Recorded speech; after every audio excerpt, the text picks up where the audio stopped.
four dimensions are not captured in your idea of love, then never talk about it. These four dimensions I'm about to describe for you, if they are not captured, all four must be captured for it to be called love. 3/4 in this equation is still F. It must be 4/4 to be called God's idea, the dimensions of love. Ready? Number one, passion. The first dimension of love is passion. There is no love if it cannot be expressed in passion. That's why I told you that there is a place for feelings. It's only that feelings is not the entire scope. Please follow me. In this teaching, God is going to be revealing to many of us the mistakes we have been making, whether in love relationships, even in marriages, and our work with God, and businesses and relationship among believers around. Passion. What is passion? A strong or extravagant fondness of something. When you are strongly fond of something, it can be said you are passionate about that person or that thing. What is passion? Sorry, I'll hurry up, you can get the teachings. Enthusiasm or desire for someone or something. Your passion for a person or a thing is measured by your enthusiasm.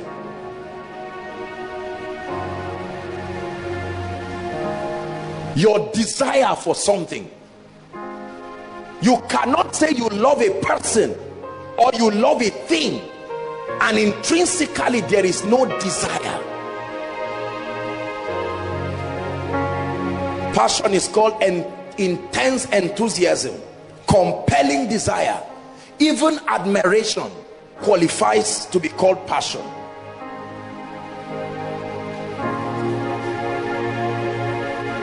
Write this down. The proof that you are passionate about a person or a thing is pursuit. Pursuit. Pursuit is the proof of passion. When you love someone and you love something, you are willing to be vulnerable enough to pursue that personality, to pursue that idea. There cannot be passion when there is an unashamedness for pursuit towards God, towards men. There are many relationships and many marriages, many business ideas that do not have passion attached. So the individuals, they may say that they love this line of business, but I do not see pursuit.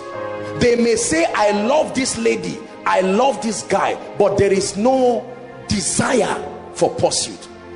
Many say, I love Jesus, I love the things of God, but there is no pursuit. The first dimension of love that must be at work in your life is pursuit. Psalm 8, please, quickly. Let's look at God himself demonstrating this dimension of love. Psalm 8 and verse 3. This is the psalmist in shock and awe as to why the God of the heavens, with all the dexterity of heaven, will still look down at man. Remember, the Bible said, for God so loved the world, I have loved you. We are not studying love from any relationship expert. We are studying love directly from the one who invented it himself. Because many people have carved out, I have great honor and respect for people, authorities that God has used in the area of love and relationship, but there is a deception that is destroying the body of Christ. Every angry person, he says, which dimension is that? Dimension number one, I love you, I am passionate towards you, I am not ashamed of my vulnerability. Oh, David showed us what passion was. He danced before God, and the wife said, oh king, again, were you not trained well?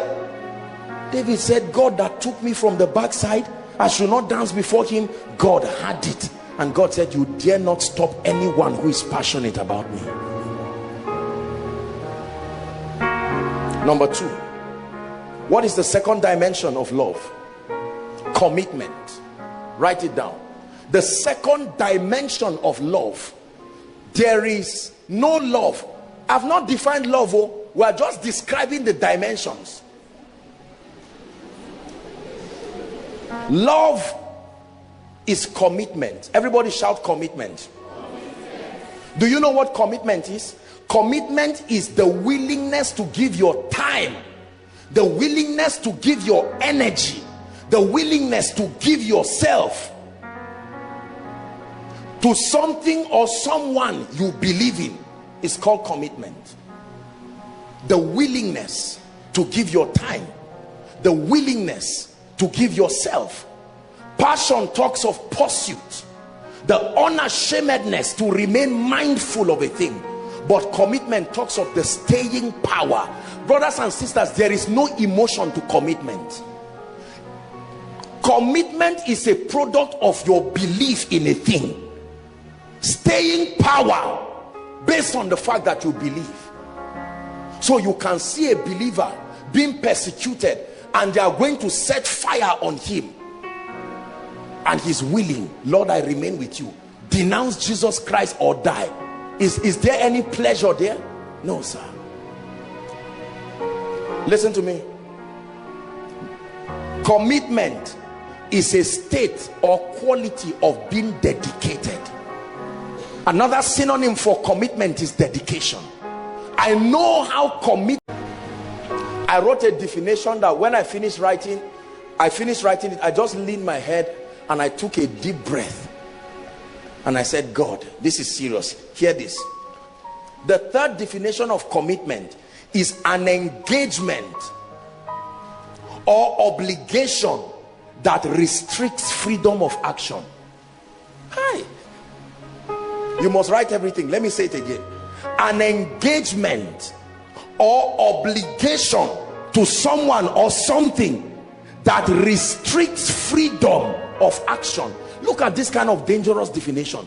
So there is a restriction that commitment can create to your life. The love of God constrains.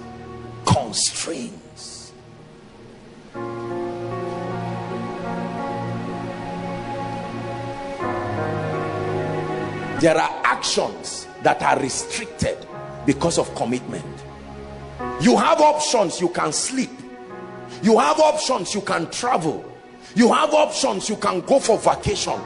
But your commitment for your vision, because you believe that if you're committed to that vision, your children will eat from it, so you stay.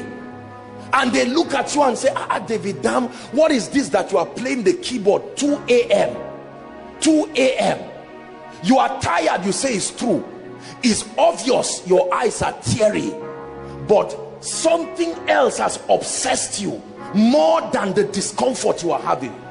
Commitment.